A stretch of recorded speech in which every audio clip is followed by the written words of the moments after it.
यावेळेस आता दादा आपले हे जे उद्घाटन भूमिपूजन झालं त्याच्यानंतर दादा प्रदेशाध्यक्ष झालेले आहेत. त्यामुळे आता दादांची जी ठोस आणि ठाम भूमिका आहे की या प्रभाग आणि या डोंबिवली शहराचा कायापालट करायचा आहे. तो मेन सुरुवातच होईल डांबरीकरणात. म्हणजे डांबरीकरण होतं ते आता कॉन्क्रीटमध्ये करणं गरजेचं आहे शहर. तर त्यामुळे हे आता करणं आणि फायनल होणं गरजेचं आहे. त्यासाठी आज उद्घाटन करणं खूप महत्त्वाचं आहे. विषय असा आहे की मी सामान्य कार्यकर्ता आहे. माझं मंडळ आहे ओमश्री साई मित्रमंडळ, ओमश्री साई महिला मंडळ. या मंडळाच्या माध्यमातून मी दादांना शिफारस केली.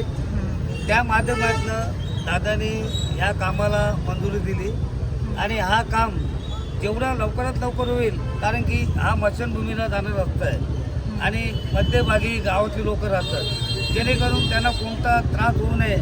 त्यासाठी मी दादांना मगाशी विनंती केली की दादा जेवढा लवकरात लवकर रस्ता होणार तो दोन्ही साईडनं करायला घ्या. 2 ठेकेदार वापरा तर रस्ता लवकरात लवकर होईल. दादांनी सुद्धा सांगितलं की विजा जेवढा लवकरात लवकर रस्ता होईल तो मी पूर्ण करणार आहे.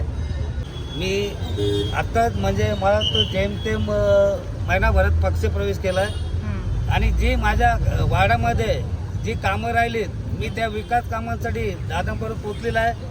आणि त्यासाठी आमचे प्रिया मॅडम डोंबिवली अध्यक्ष आहेत आणि इतर डोंबिवलीचे सर्व पश्चिम मंडळातले कार्यकर्ते स्वतः धावत असतात आणि मला सहकार्य करत असतात. त्या माध्यमातून मी ते कामासाठी जोर लावत असतो आणि पुढे असं जोर लावणार. महाराष्ट्र राज्याचे माजी मंत्री तसेच स्थानिक आमदार, भारतीय जनता पार्टीचे प्रदेशाध्यक्ष सन्माननीय रवींद्र चव्हाण उर्फ दादा यांच्या निधीतून सत्यवान चौक ते रिंग रोड हा 15 मीटरच्या रस्त्याचं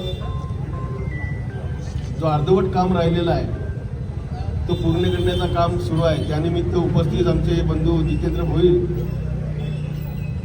आमचे महापालिकेतले मित्र मंदारजी आल्बे,